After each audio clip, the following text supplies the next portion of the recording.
bienvenido and Joaquin.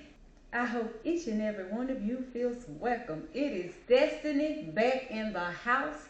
Hey, hello, how are you doing? Listen, we are hopping back on. It is a whole new segment of content creation, yes. So in a few past videos, I've talked about how I'm on this new journey to just kind of doing, combining a lot of topics in one day and just knocking them all out. That's why you see me multiple topics with the same little get up on. Yeah, it works for me because once I spend one day batch creating content, I have content for like, it was 2 to 3 weeks, but this last run lasted almost a month. So can you imagine not having to actually create content every day, every other day, so many times a week? Just do it one day and run. Sometimes when I'm doing my editing, I kind of am sick of seeing myself in the same clothing, the same getup. But I'm like, baby, it may not work on the editing part, but it works on the content part. So let's get into it. If you have subscribed to the channel already, thank you. I appreciate you. If you've not subscribed to my channel, what are you waiting on? I need to ask you a quick favor. Please stop. Yes. Right now, stop what you're doing and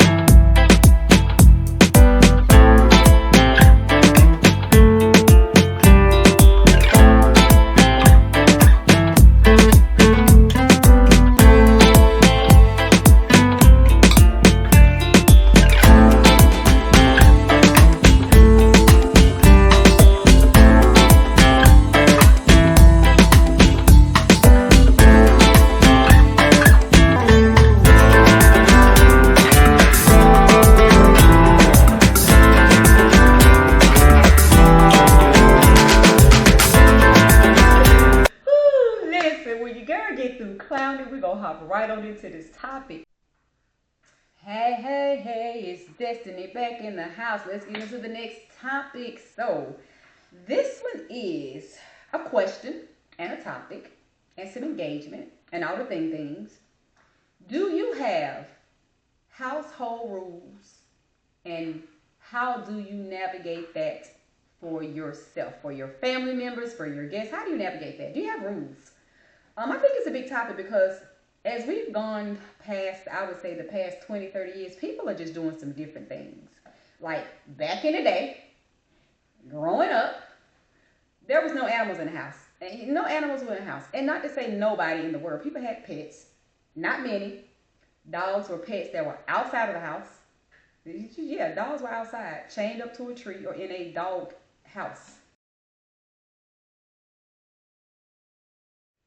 I don't even think they make dog houses anymore, because who's putting a dog in a house these days? You're going to probably go to jail. They're going to crucify you, put some crosses out in your yard. Okay, I went too far on that one, y'all. Okay, hold on, let me reel it back in.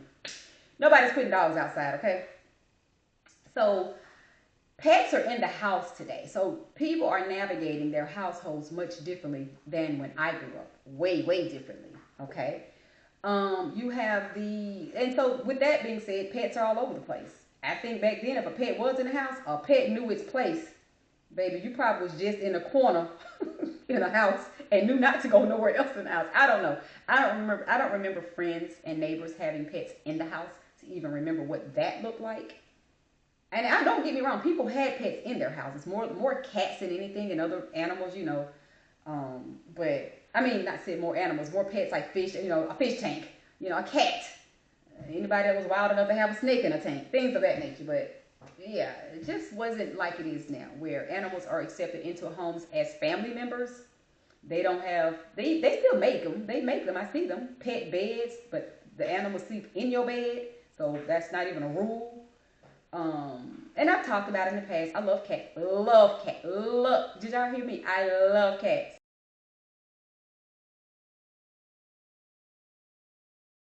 One can't come in my home. My OCD, my anxiety, it can't. I would love to try it, but I'd have to barricade my home, or I'd have to have a special part of my home where that animal could only be like it would, and it wouldn't be like in prison. It would be a complete entire place where they got all the cat poles and things and toys and everything. They just couldn't come out in the rest of my house, so it would be kind of like prison, but not. I don't know. I just can't have a cat in my house. That's the only pet I would have other than a fish tank, right? But we have evolved to doing things differently. I think back to my childhood home, baby. That was probably some of the most filthiest carpet we ever had because we walked straight in, out, played in the mud, the rain, out. There was no shoes not in the house. There was no such thing when I grew up, where I grew up. Today, people take shoes off. You ain't walking through my house. People have little bins at their front door. They either have slippers or they have shoe booties. We have evolved to some different stuff. So my question to you is, do you have rules in your household? Pets, children, visitors. I want to know. I'm getting in your business a little bit more today. Yes, I'm more in your business. I just want to know because it's everybody's household dynamic is so different today because you have all of that. You still have people from the old school to do it like Charlie's, whatever, come in, whatever, you got to keep your shoes off. You have people that are in newer properties, newer buildings, built homes. Baby, all my sweat and tears is into this. I sweat bullets. You know, people are into different things. I got $1 million home, you ain't coming in here with shoes on. It's my brand new home, you ain't coming in here with shoes on.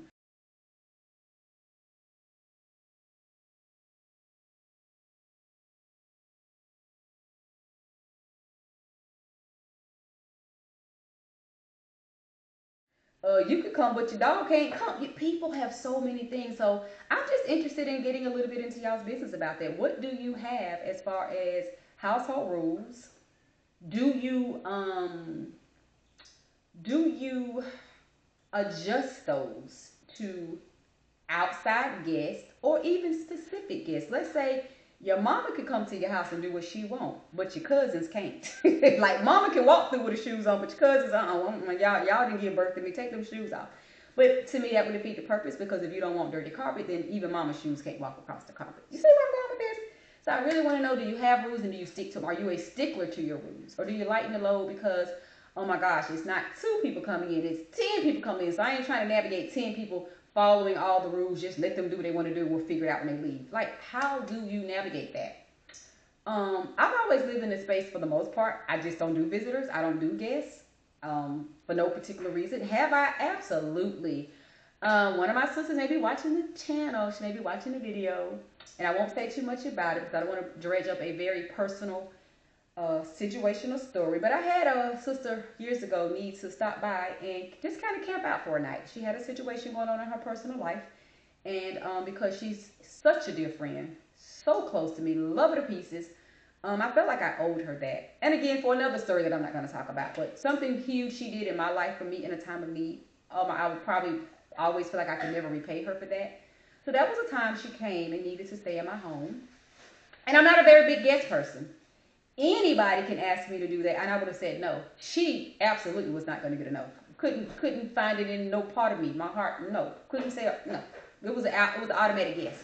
I had to tweak some things. I had to come down off of how I do things in my home to allow this visit. But for her, anything goes. There was no way I was going to tell her no. And again, through the situation that she was at that time in her life. So she came with her daughters, and they camped out. It meant, I don't even think my anxiety was a thing. I wasn't triggered. Again, there was something very detrimental going on, and I needed to be there for her. So friendship, sisterhood came before everything else. And it's weird to think back on it because I really didn't have any moments.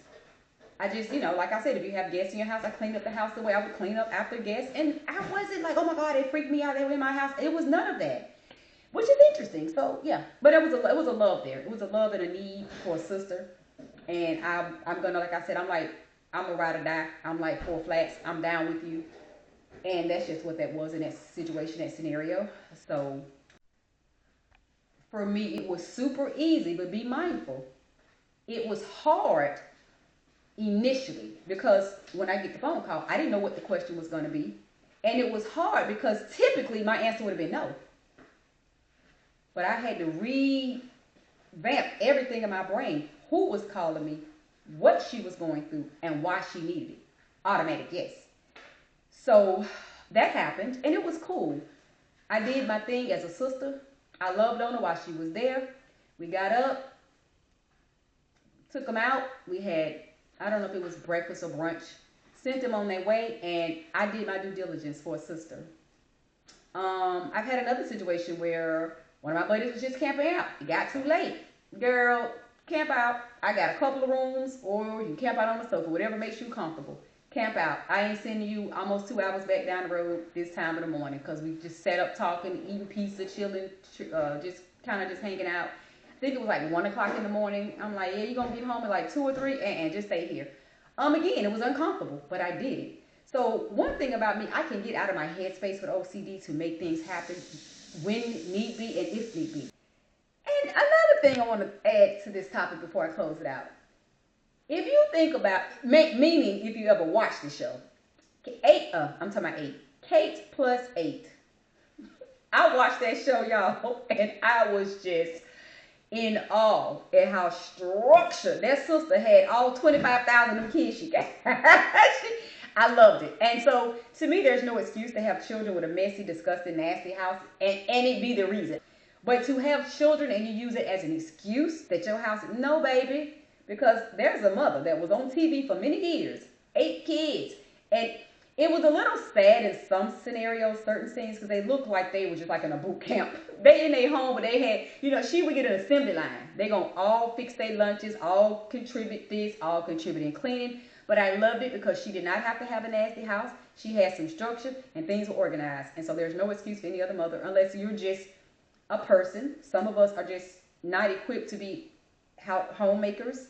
Some people just cannot figure the cleanliness out, the neatness out. I can't figure out neat. I have certain aspects of the home that's neat. I have certain aspects I can't get it together. My home office is one of them. It's a wreck. We ain't gonna talk about that. But I wanted to add that in there. That Kate's plus 8 is a prime example of how you can have children. You don't have to use them as an excuse as to why things is just tore up and my kids can't. No, your kids do what you tell them to do. And wrecking the house is not one of the things that they're going to do just because they're kids. So, yeah, I just wanted to add that into it, y'all. So, I do have rules. So, that's the thing. I do have rules. And I don't know. It's just weird because you have to navigate that with people or not. And then my question to you is, if you have rules, do you prefer people just not show up? Like, okay, well, I have rules, and if you don't like the rules, just don't come. Or do you tweak those rules, or do you just ask them at the door to honor the rules? How do you honor that? How do you navigate that? Excuse me, how do you navigate it? Don't come. Come and honor the rules, or the rules is off because it's you. What does it look like for you? I think it's quite interesting. Because I look at a lot of TV shows, and I see people get to the door, and I love the fact that people respect that. People know people don't do shoes in their house, right? They like, take the shoes off. Oh, girl, like literally just the other day. Looking at Housewives. I don't know if it was Phaedra's house or somebody's house. I watch so many TV shows, I be forgetting. But somebody walked in and the person was ready to keep their shoes off. And she said, girl, no, walk on through. So, and the thing is, though, does she have a no shoe rule in her house? That she just said, my thing is this, if you have rules, you have rules. I don't know why you bend them. Because if you don't want dirty floors, you don't want dirty floors. Or you just don't have rules. If it's okay to walk through the house with shoes on, then don't have the no shoe rule. You say, that don't make sense. Make it make sense, whatever your rule is. Yeah, that's just a lot. It's a lot tied into that. But I just wanted to ask you all the questions. I like to sometimes pull topics where I get to ask you questions and engage and get a little bit into your business. So that was one that came up top of my brain to ask you all about your household. How did the children navigate? And that's something else. If you have rules, do you really entrust children to follow them? Because kids want to go outside, not so much. They don't play outside. They don't do that. But, whenever they're going outside, they want to come in how they want to come in. So the shoe rules and the put your coat here, put your book bag there, all those things. Do you even bother with children? Or do you have that structured household where child or not, 8 or not, 12 or not, you're going to follow rules and do, what does it look like? I'm going to hop off this topic because I feel like I've been on it long enough. And we're going to hop on to something else, something different. As always, I ask you all to share down in the comments, like the video, share the video if you will. And thanks for watching. Stay tuned, keep watching, and I will see you all next time.